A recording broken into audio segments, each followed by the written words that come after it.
अस्सलाम वालेकुम दोस्तों, मैं प्रसाद आपका दोस्त, आपका वकील कानून की बात में। आज हम आपको बताएंगे कि हमें एक कॉल रिसीव हुई सकरन से। बात करने वाले शख्स ने बताया कि कुछ दिन पहले जो है उनके 3 बच्चे गली में खेल रहे थे और तीनों बच्चों जो है वो अगवा हो गए। और उन्होंने कहा कि हम पूरा गांव जो है वो बच्चों को शाम तक ढूंढते रहे, लेकिन फिर हम थक गए जब तो एक कॉल रिसीव हुई। कॉल करने वाले ने बताया कि आपके बच्चे तीनों हमारे पास हैं, लिहाजा आपने किसी को कुछ नहीं कहना, आप हमें 15 लाख रुपए दें तो हम आपके बच्चों को छोड़ देते हैं। तो उन्होंने बताया कि गांव के काफ़ी लोगों को ये फिर थाने लेके गए। थाने में इन्होंने थानेदार को बताया कि ये इस तरह का इशू है, बच्चे जो हमारा सुबह से गायब हैं और इस नंबर से हमें कॉल रिसीव हुई। वो बता रहे थे कि नंबर जो है वो कंटिन्यूसली ऑफ जा रहा था।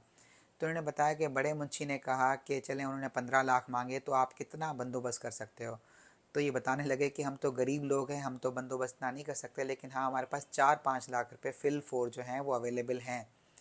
तो कहने लगे कि हमें बड़े मुंशी ने कहा कि आप ऐसा करो, हमें 5 लाख रुपए दे जाओ और फिर जो है हम कोशिश करते हैं बच्चे जो है वो आपको हम दिलाते हैं।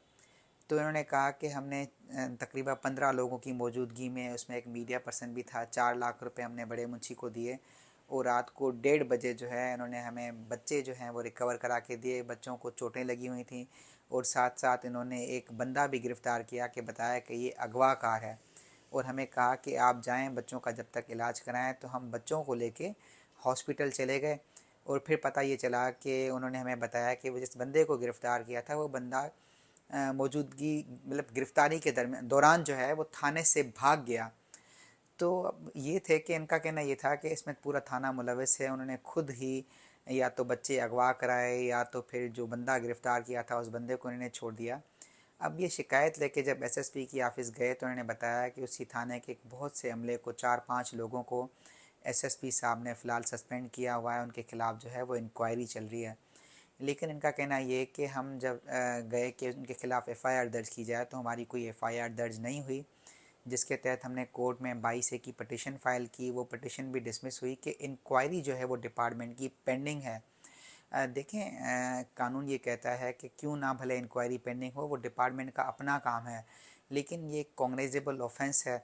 जिस तरह से बच्चे अगवा हुए और फिर थानेदार ये कहता है कि आप हमें पैसे दे जाएं और हम जो है वो बच्चे आपको रिकवर करा के देते हैं और वेरी सेम डे पैसे लेने के बाद बच्चे रिकवर होते हैं। और फिर जो बंदा गिरफ़्तार हुआ उस बंदे को जिस तरह से थाने से भागने का मौका दिया गया या भगा दिया गया, तो ये कॉग्निजेबल ऑफेंस बाय पुलिस है, जिसमें बिल्कुल फिल फोर एफ़आईआर दर्ज होनी चाहिए।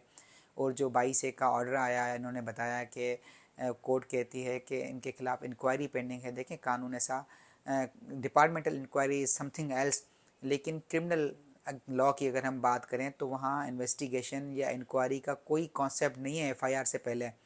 तो इसमें फिल फोर लफ्ज़ ब लफ्ज़ मुद्दई मुकदमा जो चीज़ लिखवाना चाहे वो लिखवा सकता है, उसके बाद उस पर इन्वेस्टिगेशन होगी। हाँ, अगर डिपार्टमेंट, पुलिस डिपार्टमेंट के कुछ लोग उसमें इन्वॉल्व हैं नहीं हैं, ये सारा मामला जो है वो इन्वेस्टिगेशन का ही काम है। तो इस पे लिहाजा कानूनी तौर पे एफ़आईआर दर्ज होनी चाहिए। और फिर हमने उनको मशवरा दिया कि आप सकरन को जिस तरह से Hyderabad high court circuit bench जो है वो लगती है जुरिडिक्शनली तौर पे, तो आप फिल फोर जो है हैदराबाद जाएं और वहाँ पर एक पटिशन फ़ाइल करें, उस 22A के ऑर्डर को चैलेंज करें और उस पर इंशाल्लाह बिल्कुल एफ़आईआर दर्ज होगी। डिपार्टमेंट भले पुलिस के ख़िलाफ़ कोई भी कार्रवाई क्यों ना करता हो, लेकिन ये एक कॉग्निजेबल ऑफेंस है जिस पे कानूनी तौर पे एफ़आईआर बनती है और इंशाल्लाह हाई कोर्ट लाजमी इस पर ऑर्डर करेगी। हमारे साथ रहें, खुश रहें, खुशियाँ बाँटें। अल्लाह हाफ़िज़।